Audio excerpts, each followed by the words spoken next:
Hello, आज आपका फिर से स्वागत है मेरे यूट्यूब चैनल में।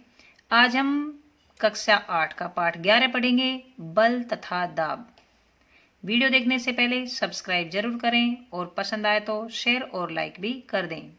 चलिए शुरू करते हैं। जैसा कि टॉपिक है बल तथा दाब, तो इसका अर्थ है कि हम इस लेसन में बल और दाब के बारे में पढ़ेंगे। बल किसे कहते हैं, किस प्रकार लगाया जाता है, दाब क्या होता है, दाब लगाने से क्या होता है, या दाब लगाने से किसी वस्तु में क्या परिवर्तन आता है, तो यह सब हम इसमें पढ़ेंगे। चलिए शुरू करते हैं।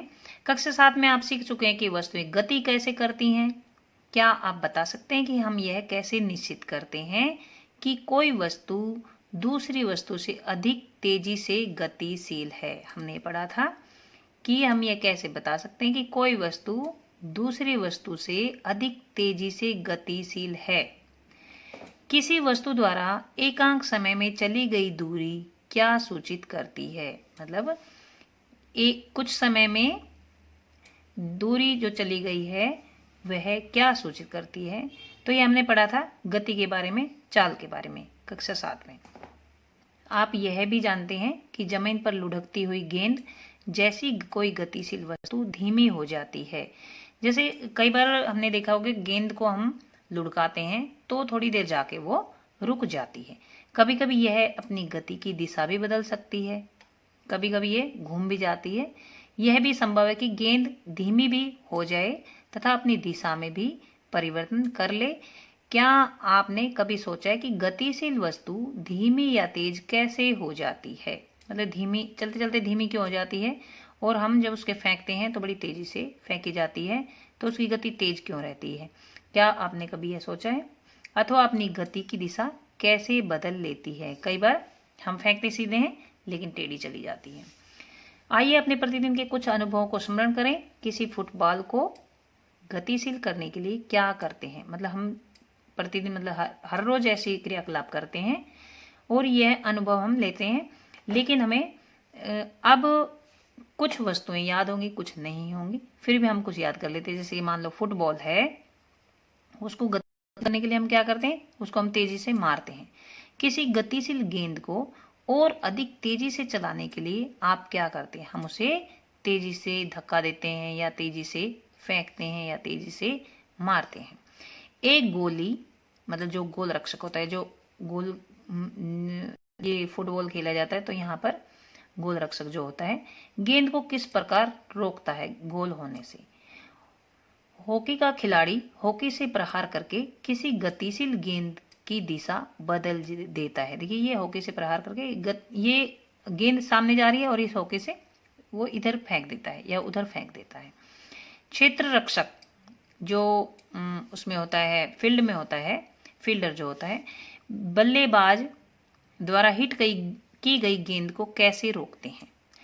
इन सभी स्थितियों में गेंद की गति को तेज या धीमा कर दिया जाता है और इसकी गति की दिशा को बदल दिया जाता है। कई बार क्या होता है, बड़ी तेजी से गेंद बाउंड्री से पार जाती हुई होती है तो सामने ये फील्डर अड़ जाता है और गेंद रुक जाती है, या फिर उस गेंद की दिशा सामने की बजाय साइड में इस तरफ इधर या उधर कर दी जाती है, तो वो जो यहाँ पर बाउंड्री पर जाने से गेंद रुक जाती है। और ये हॉकी से देखिए, मान लो इधर जा रही हो गेंद, सामने जा रही हो, इधर जा रही हो, तो ये हॉकी से इधर कर दी जाती है। ऐसे ही अगर गोल होने को होता है तो ये जो गोलकीपर होता है ये इसको पकड़ लेता है बॉल को, या धक्का मार के दूसरी तरफ फेंक देता है, तो इस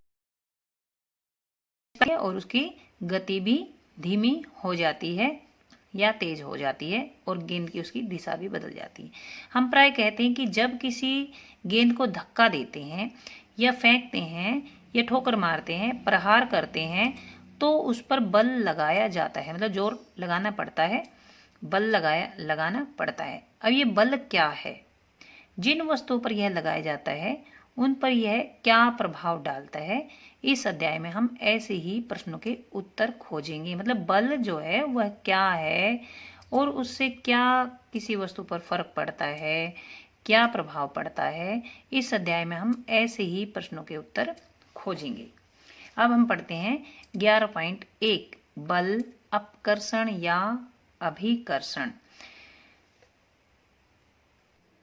उठाना, खोलना, बंद करना, ठोकर मारना, हिट करना, प्रहार करना, धक्का देना, खींचना आदि ऐसी क्रियाएं हैं जो प्राय कुछ कार्यों का वर्णन करने के लिए प्रयोग की जाती है। इनमें से प्रत्येक कार्य प्राय वस्तु की गति में किसी प्रकार का परिवर्तन लाने का प्रयास करता है। जैसे कि मान लो हम किसी वस्तु को उठाते हैं, ऊपर उठ जाती है, खोलते हैं, जैसे दरवाजे को खोला है, बंद किया है, ठोकर मारी, हिट किया है, किसी पर चोट मारी है, धक्का मारा है, तो इन सभी क्रियाओं से हमें क्या ज्ञात होता है कि प्राय वस्तु की गति में परिवर्तन होता है, किसी न किसी प्रकार से परिवर्तन होता है। क्या इन शब्दों की जगह एक या एक से अधिक अन्य शब्दों का प्रयोग कर सकते हैं?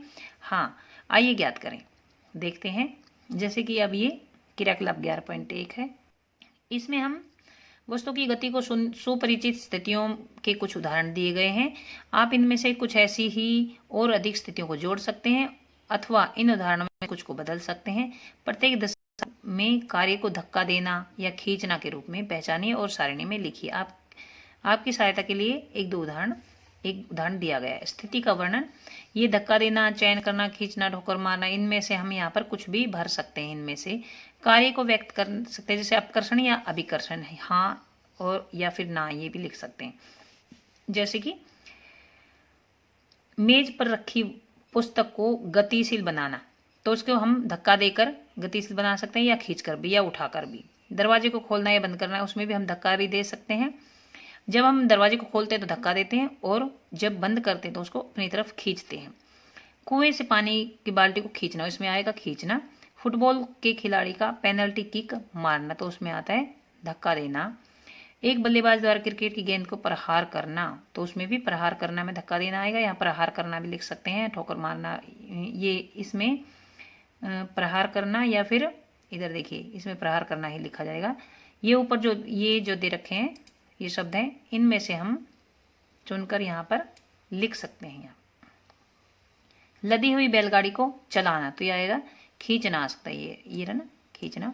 किसी मेज की दराज को खोलना, तो इसमें भी खींचना आएगा।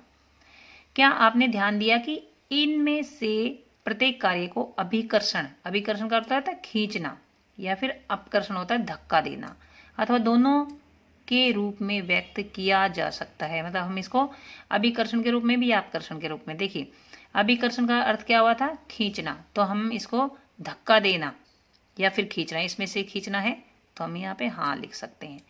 और ये अपकर्षण है, यहाँ पे अभिकर्षण में लिखेंगे हाँ। और अपकर्षण का में हो गया धक्का देना, तो यहाँ धक्का देना भी आ गया, क्योंकि मेज पे रखी जो पुस्तक है उसको गतिशील कैसे कर सकते हैं, धक्का दे के भी कर सकते हैं और उसको खींच कर भी कर सकते हैं, उठाकर भी, तो दोनों में हाँ आएगा। तो इस प्रकार से अभिकर्षण का आप अच्छे से याद रखेंगे। अभिकर्षण का मतलब होता है खींचना और अपकर्षण का अर्थ होता है धक्का देना।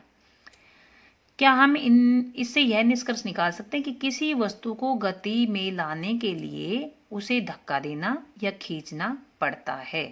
हाँ, यह निष्कर्ष हम निकाल सकते हैं कि किसी वस्तु को गति में लाने के लिए या तो उसको धक्का देना पड़ता है या उसको खींचना पड़ता है। विज्ञान में किसी वस्तु पर लगने वाले धक्के या खिंचाव को बल कहते हैं, यह इसकी परिभाषा है। बल किसे कहते हैं, तो हम लिखेंगे किसी वस्तु पर लगने वाले धक्के या खिंचाव को बल कहते हैं, यह इसकी बल की परिभाषा है। अतः हम कह सकते हैं कि वस्तुओं को दी गई गति बल लगने के कारण होती है। किसी वस्तु की गति बल लगने के कारण होती है। वस्तु पर बल कब लगता है, आइए ज्ञात करें। पहली बोलती है, मैंने कक्षा 6 में पढ़ा कि चुंबक एक लोहे के टुकड़े को अपनी ओर आकर्षित करता है। क्या आकर्षण भी एक खिंचाव है? हाँ, आकर्षण भी एक खिंचाव या अभिकर्षण है, क्योंकि उससे भी चुंबक में गति हुई है। किसी चुंबक के दो समान ध्रुवों के बीच प्रतिकर्षण के बारे में आप क्या सोचते हैं? प्रतिकर्षण वो धक्का लगना हो गया, तो वो अपकर्षण हो गया है। ये खिंचाव है या धक्का है, मतलब यह अपकर्षण है या अभिकर्षण। तो जो विपरीत दोनों समान ध्रुव होंगे तो एक दूसरे को धक्का मारेंगे, तो यह अपकर्षण है। तो ये पहले का क्वेश्चन का हमने आंसर दे दिया है। अब हम यह पढ़ेंगे कि वस्तु पर बल कब लगता है। आइए ज्ञात करें।